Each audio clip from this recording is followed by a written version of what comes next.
Oscar-nominated actor Catherine Keener is with me in Studio Q. Carol Shields is one of Canada's most beloved writers.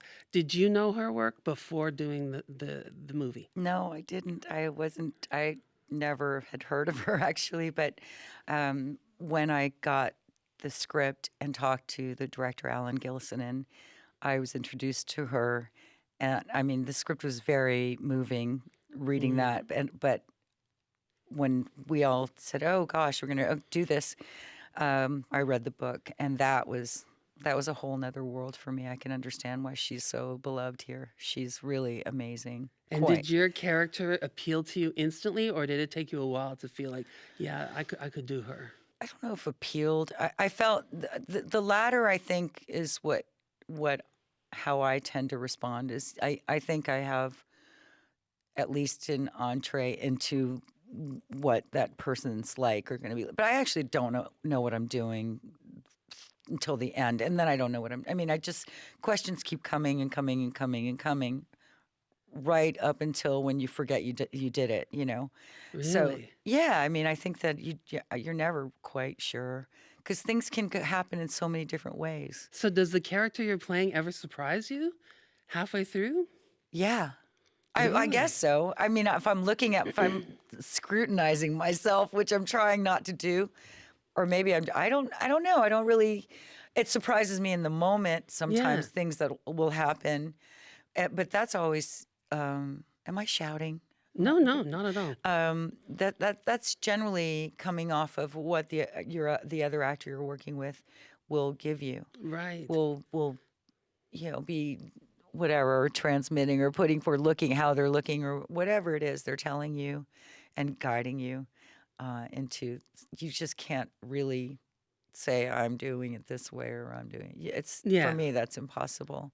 I mean, there's some version of it, I guess, that you try and do. It's an interesting concept. Joseph Boyden, another great Canadian author, once said that even his characters, when he's writing, shock him sometimes. Oh, They do things that he wasn't expecting them to do, and he'll say, "Oh my goodness, I can't believe she did that." Yeah. And for the I love reader, that. Yeah. it's like, "Wow, it surprised me. I didn't realize it would surprise the writer and also the person acting the role." Well, maybe that's.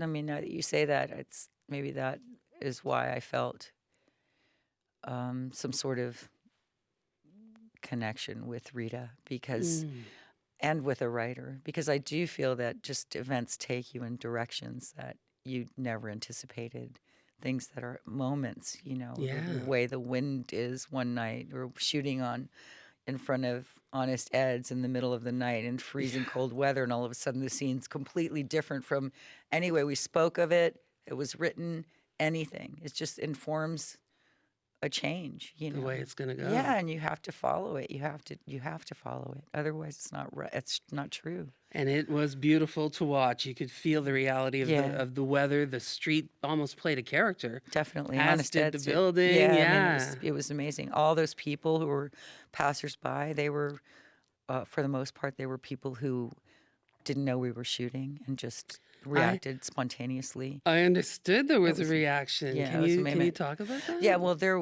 were some with Hannah when she was working alone with me. There were some, and with Matt Craven, who is everyone's so wonderful and great to work with. But really, everyone was so invested that I think that moments like these, where this one particular time I was outside of Honest Ed's, and Hannah, who was playing Nora, my eldest daughter, who, like you said, was sitting on the street, inexplicably dropped out of college, and she's sitting on the street with a sign that says goodness. And I'm beseeching her to please explain why, what happened, please, and whatever. I'm very emotional. She's not. I mean, except there was something that was completely emotional about her in a very blank way, Yeah. And really begging her. And this woman came by who was going into Honest Ed's, and she stood there and was very concerned, and I was crying, and I said, she's my daughter, because I was trying to get her to understand that everything is okay, but I'm not harassing her. And I mean, she got eventually walked in the store, but was started to tear up and was just like, "Oh, I'm sorry," and walked in there. That when we cut, I had to go find her to tell her, "I'm so sorry. We were shooting a movie," but Oh, because I yes. felt bad about, Yeah, because she'll think about that for yeah, days. like that we Yeah. just kind of Did that poor woman really get her daughter exploited off this the woman. street? Yeah, exactly. But what also the thing is that what that revealed was that all of these people who didn't know anything, that what their natural reaction, instinct, whatever was to do was to just to be good, To care. to care, and to act that accordingly. And that's what I felt like what was happening was like being, being like a citizen of the world. It takes action. Yeah. It.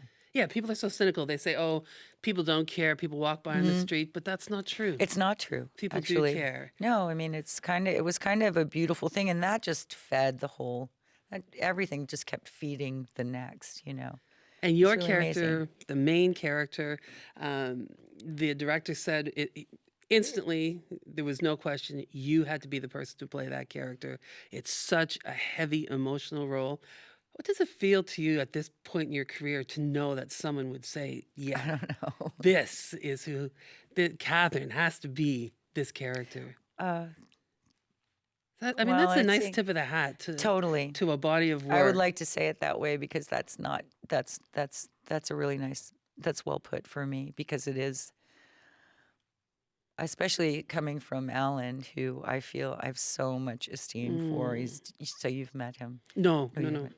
Oh, but you should have him. He's very funny and great, and just you'll fall for him. He's Oh, really a lovely nice. person. Obviously, you can tell by the movie that he chose to make, that he wrote, and that he directed, that Exploring the concept of goodness. it's exactly, and that's what he's about. And he's a person that you want to follow Mm. because he inspires goodness in you. He leads that kind of life. So I don't know. He took the edge off of everything. It wasn't like filled. This movie was not filled with sharp corners. It was Right. just sort of. It just moved. Yeah, Yeah. yeah. There was a beauty of the family still, Yeah. even though there are two other daughters who are trying to, get their time with mom and dad.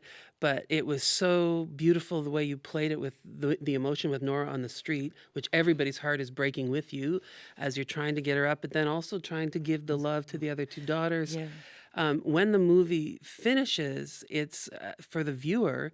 It's emotional. It takes a little while to come out of what you were in.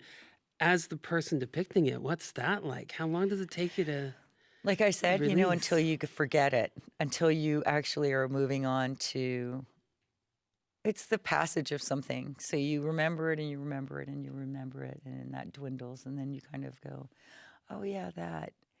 But up until that time, it's still there is that when you're still kind of feeling it. That goes on for a while, I think. Wow. You And when know, you look at your own child, do you start having those thoughts of, oh, what would this be like if this really happened? I think there are things that you don't want to go to, when with Yeah. that, but there are places that you don't necessarily want to think about. Unfortunately, as an actor, or fortunately, I don't know, that you're kind of made to do that. Yeah. You actually opt to do that. So some of them are too. Well, you know what?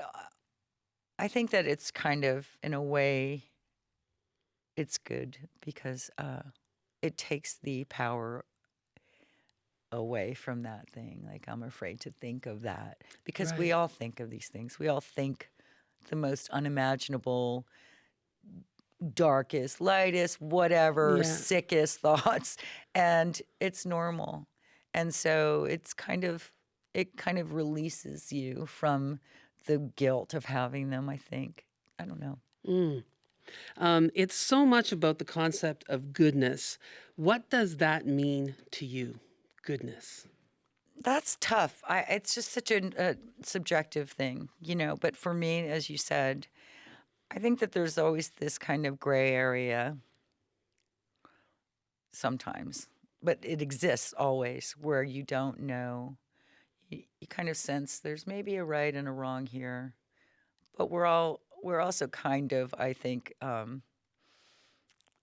we've been taught that there is, in this kind of more psychologically savvy world that we're in now, that saying that nothing's black and white, nothing's right or wrong, something like Mm. that. But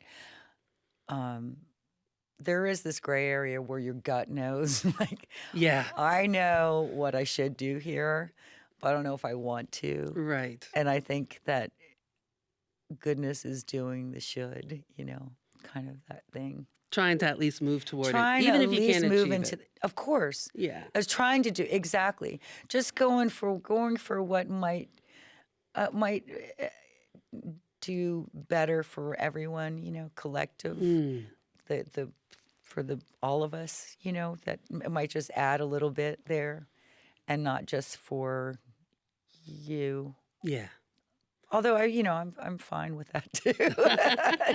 But you know Rita what I mean. Rita says in the movie at one point that what her daughter is doing is really part of a statement about women's exclusion in society. You've been in the business for a while now. Have you ever experienced that as a woman in the movie business? That exclusion? I know I almost feel ridiculous asking it, but No, yeah. I think that was cute. No, I'm kidding. Does it really No. still exist? Yeah, Yeah. duh. Yeah, of course. I mean, listen, you're asking like a diehard feminist. Yeah, So, I know. It's two feminists talking. I really wanted to say, obviously it's happened. Can you talk about it? No, I once said to a friend of mine, because he was surprised to hear that I was a feminist, and he said, I'm shocked because you have such a good sense of humor. And I said, no, but I mean, that was such an honest thing to say. And he's a really good friend of mine. And of course, I was like, you're in it. No, but Yeah. anyway. Yeah. But Let me school you. Yeah, no, he was wonderful. But I said something like, if I complained about every sexist moment I experience, I would never shut up. Yeah, it's true. So, that's how I feel. You've had an incredible career. The listener right now is thinking of all the things they've seen you in, everything from Capote to the 40-Year-Old Virgin. You've run such a gamut, always with such intensity.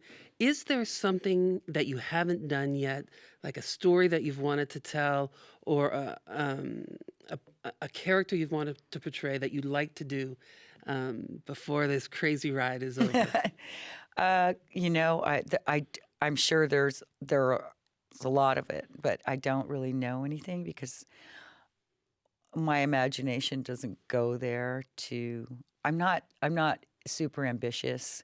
So, but when I'm in it, I love it, and it's really fun, the whole game. But I'm not good at at designing things for myself. Gotcha. Are there other forms of creativity that you take part in other than acting?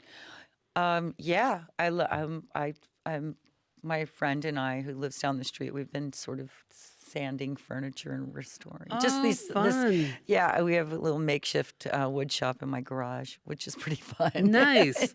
But it did take us 6 months to do one piece. But I bet you had lots of fun and It's- some wine along the way. Yeah, no, tequila. Oh, But perfect. it was no, it was really fun, and just plenty of stuff. I have a kid, and he's they're just creative. That's all they do. Yeah, creating a person also Yeah. a fairly Yeah, really creative good. endeavor. Yeah. Thank you so much Oh my for gosh, being what a here pleasure. today.